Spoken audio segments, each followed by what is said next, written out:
क्या आपने कभी ऐसा अनुभव किया है कि जब आप पूरी श्रद्धा और समर्पण से देवी की उपासना कर रहे हों, रोज मंत्र जप कर रहे हों, दीप जला रहे हों, प्रार्थना कर रहे हों, लेकिन अचानक ऐसा लगे कि जैसे देवी मौन हो गई हैं, जैसे आपकी पुकार कहीं पहुंच ही नहीं रही, जैसे पहले जो आंतरिक शांति, ऊर्जा या संकेत महसूस होते थे वे सब अचानक गायब हो गए हों? कई साधकों और भक्तों के जीवन में एक ऐसा समय आता है जिसे आध्यात्मिक भाषा में दैवी मौन कहा जाता है। एक ऐसा चरण जब व्यक्ति को लगता है कि देवी या ईश्वर ने उसे छोड़ दिया है, उसकी प्रार्थनाएं सुनी नहीं जा रहीं और उसका आध्यात्मिक मार्ग जैसे अंधेरे में खो गया है।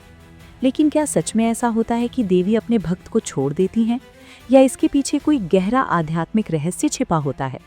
आज की इस वीडियो में हम इसी भावनात्मक और गहरे विषय को समझने की कोशिश करेंगे। जब देवी मौन हो जाती हैं तो भक्त को आध्यात्मिक रूप से अकेला क्यों महसूस होता है, और ये अनुभव वास्तव में हमारे आंतरिक परिवर्तन का एक महत्वपूर्ण चरण क्यों हो सकता है। कल्पना कीजिए एक साधारण भक्त की कहानी। मान लीजिए उसका नाम मीरा है।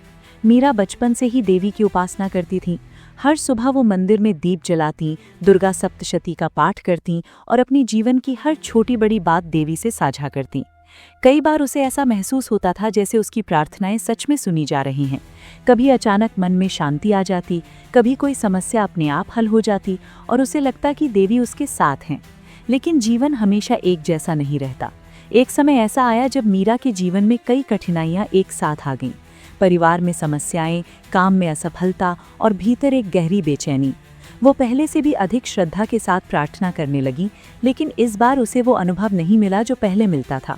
उसे लगा जैसे देवी ने उसे छोड़ दिया है। उसकी प्रार्थनाएं पहले की तरह सुकून नहीं देती थीं और धीरे धीरे उसके मन में सवाल उठने लगे। क्या उसकी भक्ति में कमी है? क्या देवी उससे नाराज है? क्या उसकी साधना बेकार है? अगर हम ईमानदारी से देखें तो ये अनुभव केवल मीरा का नहीं है। दुनिया भर में अनगिनत भक्तों और साधकों ने अपने जीवन में ऐसा चरण महसूस किया है।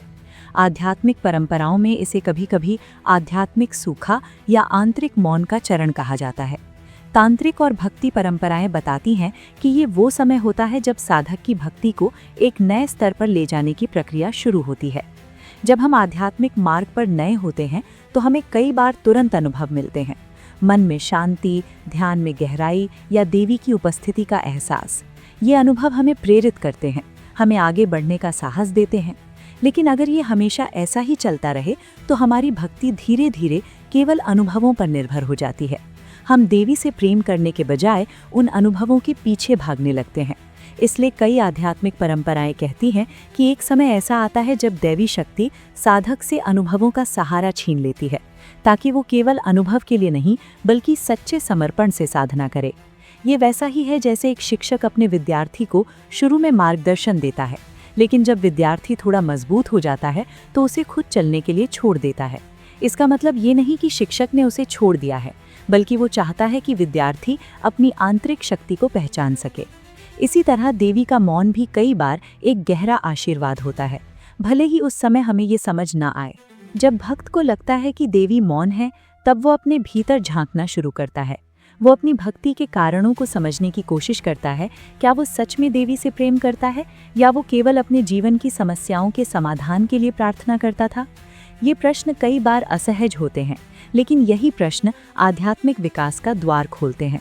धीरे धीरे साधक को यह एहसास होने लगता है कि देवी बाहर कहीं दूर नहीं है, वे उसकी भीतर की चेतना में ही उपस्थित हैं। जब तक हम केवल बाहरी संकेतों और अनुभवों पर निर्भर रहते हैं, तब तक हमारी आध्यात्मिक यात्रा अधूरी रहती है। लेकिन जब हम उस मौन को स्वीकार करना सीखते हैं, तब हमें एक नई समझ मिलने लगती है। मीरा की कहानी भी धीरे धीरे बदलने लगी। कई महीनों तक उसने वही खालीपन महसूस किया, लेकिन उसने अपनी साधना नहीं छोड़ी। वो रोज दीप जलाती रही, मंत्र जप करती रही, भले ही उसे पहले जैसा अनुभव नहीं मिल रहा था। एक दिन ध्यान के दौरान अचानक उसे ये एहसास हुआ कि उसका मन पहले से कहीं अधिक शांत है। उसे लगा जैसे वो देवी से किसी बाहरी संकेत के माध्यम से नहीं, बल्कि अपने भीतर की गहरी शांति से जुड़ रही है। उस क्षण उसे समझ आया कि देवी कभी मौन नहीं थी, वे केवल उसे एक नए स्तर की भक्ति सिखा रही थीं। ये कहानी हमें एक महत्वपूर्ण बात सिखाती है। आध्यात्मिक मार्ग पर आने वाले हर अनुभव का एक उद्देश्य होता है। कभी हमें प्रेरणा मिलती है, कभी हमें चुनौती मिलती है और कभी हमें मौन का सामना करना पड़ता है। लेकिन अगर हम धैर्य और विश्वास बनाए रखें तो हर चरण हमें अपने भीतर की गहराई से परिचित कराता है। अब अगर इस पूरे विषय का निष्कर्ष समझें तो ये स्पष्ट हो जाता है कि जब भक्त को लगता है कि देवी मौन हो गई हैं, तो वो वास्तव में उसकी आंतरिक यात्रा का एक महत्वपूर्ण मोड़ हो सकता है। ये वो समय होता है जब भक्ति केवल भावनाओं या अनुभवों तक सीमित नहीं रहती, बल्कि एक गहरे विश्वास में बदलने लगती है। धीरे धीरे भक्त समझने लगता है कि देवी की उपस्थिति किसी एक अनुभव या संकेत तक सीमित नहीं है। वे हर श्वास में, हर विचार में, हर क्षण में मौजूद हैं। जब ये समझ हमारे भीतर जागती है, तब हमें एहसास होता है कि आध्यात्मिक मार्ग पर कोई भी क्षण व्यर्थ नहीं होता। हर अनुभव, चाहे वो खुशी का हो या खालीपन का, हमें हमारी सच्ची प्रकृति के करीब ले जाता है। शायद यही कारण है कि कई संतों ने कहा है कि जब हमें लगता है कि ईश्वर दूर हो गया है, तब वास्तव में वो हमें अपने सबसे करीब ला रहा होता है। अगर इस वीडियो ने आपको अपने जीवन के कठिन आध्यात्मिक क्षणों को एक नए दृष्टिकोण से देखने के लिए प्रेरित किया है, अगर आपको लगता है कि ये ज्ञान किसी ऐसे व्यक्ति की मदद कर सकता है जो अभी अपने आध्यात्मिक मार्ग पर अकेला महसूस कर रहा है, तो इस वीडियो को लाइक करें, इसे शेयर करें और चैनल को सब्सक्राइब करना बिल्कुल मत भूलिए, क्योंकि यहाँ हम सनातन परंपरा के गहरे आध्यात्मिक अनुभवों और रहस्यों को सरल भाषा में समझते हैं।